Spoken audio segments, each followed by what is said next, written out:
महाराष्ट्र राज्याचे मुख्यमंत्री देवेंद्र फडणवीस यांच्या सूचनेनुसार आमदार प्रशांत ठाकूर यांनी आपला वाढदिवस समाजोपयोगी उपक्रमांद्वारे साजरा करावा असे आवाहन कार्यकर्त्यांना केले होते।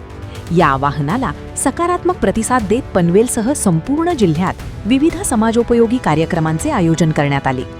त्याच अनुषंगाने पनवेल महानगरपालिका प्रभाग क्रमांक 10च्या विद्यमान नगरसेविका सरस्वती नरेश काथारा यांनी आमदार प्रशांत ठाकूर यांच्या वाढदिवसानिमित्त कळंबोली सेक्टर 3 येथील सप्तशृंगी माता मंदिरात मोफत सर्वरोग निदान शिबिराचे आयोजन केले होते। या शिबिराला नागरिकांचा उत्स्फूर्त प्रतिसाद लाभला। या आरोग्य शिबिरामध्ये नागरिकांची मोफत मधुमेह, डायबिटीस तपासणी, मोतीबिंदू व इतर नेत्ररोगांची तपासणी करण्यात आली। तसेच मोतीबिंदूचे निदान झालेल्या पात्र रुग्णांवर कळंबोली येथील MGM रुग्णालयात मोफत शस्त्रक्रिया करण्यात येणार असल्याची माहिती आयोजकांनी दिली।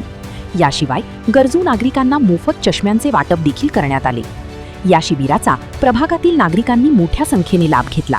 विशेषतः वयोवृद्ध महिला पुरुषांसह युवकांनीही शिबिरात सहभागी होत आरोग्य तपासणी करून घेतली। आरोग्याविषयी जनजागृती आणि प्रतिबंधात्मक उपचारांच्या दृष्टीने हा उपक्रम अत्यंत उपयुक्त ठरल्याची भावना नागरिकांनी व्यक्त केली। या कार्यक्रमाला पनवेलचे आमदार प्रशांत ठाकूर यांनी उपस्थित राहून नागरिकांशी संवाद साधला। यावेळी त्यांनी नियमित आरोग्य तपासणीचे महत्त्व अधोरेखित करत निरोगी जीवनशैलीचा संदेश दिला। खरं तर आज काल दादांचा वाढदिवस होता, पण दादांनी आम्हाला आजची तारीख दिली आणि कालच आम्ही कार्यक्रम ठरवला आणि आज लगेच एवढी मोठ्या संख्येने पब्लिक आली आणि दादांनी असं सांगितलेलं की माझा वाढदिवस कुठलाही तामझाम न करता, कुठलीही बॅनरबाजी न करता स्वतः दादांच्या PAने फोन करून आम्हाला सांगितलं की कोणीही बॅनर लावू नका आणि कोणी केक कापणार नाही, आम्ही कोणी केक आणायचा प्रयत्न करू नका। त्या अनुषंगाने दादांनी सांगितलेलं की माझा वाढदिवस हा समाज उपयोगी झाला पाहिजे। तर आपण आता समाज उपयोगी करण्यासाठी काल आमच्या पोरांनी सगळ्यांनी प्रयत्न असा केला की आपण एक आरोग्य शिबिर आणि आय चेकअप व चष्मा वाटप असा कार्यक्रम घेऊया। तर आम्ही दादांना काल कॉल केला, दादांनी आम्हाला आजची तारीख दिली आणि आम्ही दादांच्या आदेशाचं तंतोतंत पालन केलं। केक आणला नाही किंवा बॅनरबाजी सुद्धा केली नाही। 2-3 बॅनर फक्त आम्ही इथे आपल्या माहिती असावी शिबिर ठेवला आहे म्हणून 2-3 बॅनर लावले आणि जसं दादांनी आम्हाला सांगितलं त्याचा तंतोतंत पालन माझ्या सर्व प्रतीक फाउंडेशन तर्फे केलेलं आहे। आणि आज आपण सप्तशृंगी मंदिरात हा कार्यक्रम घेण्याचा कारण म्हणजे आपण कुठलाही वाढदिवस असला किंवा आपला चांगला कार्यक्रम असला तर आपण मंदिरात जाऊन आशीर्वाद घेत असतो। त्याच अनुषंगाने आज दादांचा वाढदिवस म्हणून आपण सप्तशृंगी मंदिरात हा शिबिर घेण्याचा प्रयत्न केला आणि दादा त्यांचा खूप मोठा कार्यक्रम होता कुठला तरी, पण तरी आपल्या छोट्याशा कार्यक्रमाला आले आणि दादांनी सर्वांना समजून सांगितलं की आरोग्य कसं जपावं आणि आरोग्याविषयक तुम्ही कार्यक्रम घ्या आणि माझा वाढदिवस साजरा समाजाच्या उपयोगी करा। तर असंच आम्ही आरोग्य शिबिरात चष्मा वाटप वगैरे करून दादांचेच हस्य करून मी एवढेच प्रार्थना करेन की दादांना उदंड आयुष्य लाभो।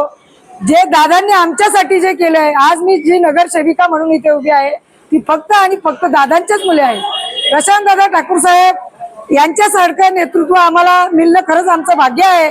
आम्ही एवढ्या वर्ष या नेत्यासाठी आम्ही वंचित राहिलो आणि आज आम्ही काल आलो, पण आम्हाला असं दादांनी जाणवून दिलं नाही की तुम्ही काल आलात। आम्हाला खूप लोकांनी बोलले की दादा तुमच्याकडे लक्ष देणार नाही, ते जुन्या लोकांनाच बघतात, नवीन लोकांना बघत नाही।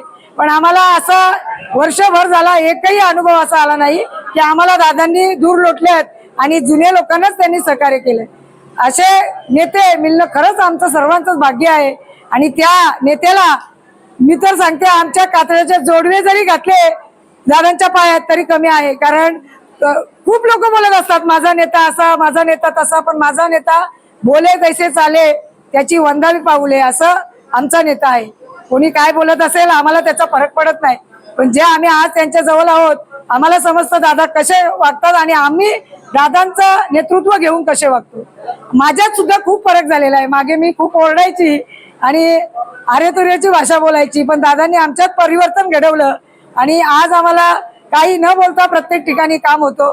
जिथे आम्हाला अग्रेसर भूमिका घ्यावी लागते तिथे आम्ही नक्कीच घेतो आणि दादांची शिकवण हीच आहे की आपण कार्य करत असताना समाज उपयोगी कार्यक्रम करा आणि आज समजा डोले चेकअप असतील, हेल्थ चेकअप असेल, यांच्यातला कोणाला काही त्रास असेल त्यांचा त्रास दूर होईल आणि ती मंडळी आमच्या प्रशांत दादांना आशीर्वाद देतील.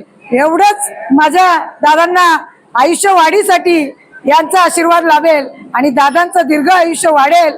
आणि मी आज इथे सर्वांच्या समक्ष बोलते की दादा आमच्या पुढच्या वर्षी वाढदिवसाला इथे लाल दिव्याच्या गाडीत आणि मंत्री म्हणूनच आमच्या मंदिरात इथे येतील आणि आमचे सर्व सहकारी आज इथे सकाळी 10 वाजल्यापासून सर्व हजर आहेत. कोणीही कंटाळलं नाही. दादा 1 वाजता आले पण दादांच्या उत्साह खातर इथे सर्व थांबलेले होते. दादा सर्वांना भेटले, 2 शब्द प्रेमाने बोलले आणि सर्वांना माफी पण मागितली आणि सर्वांना शुभेच्छाही दिल्या की तुम्ही माझ्या वाढदिवसानिमित्त इथे सगळे जमा झाले आणि मला आशीर्वाद दिला. असा नेता होणे नाही. मला वाटतं या नेत्याच्या पाठीशी आपण कळंबोलीकरांनी तर ठाम राहिलेच पाहिजे, पण आपल्या सर्व पनवेल महानगरपालिका पनवेलवासियांनी दादांच्या पाठीशी ठाम राहिले पाहिजे आणि दादांची लाल दिव्याची गाडी पुढच्या वर्षी इथे लागली पाहिजे. एवढंच बोलते. जय हिंद, जय महाराष्ट्र.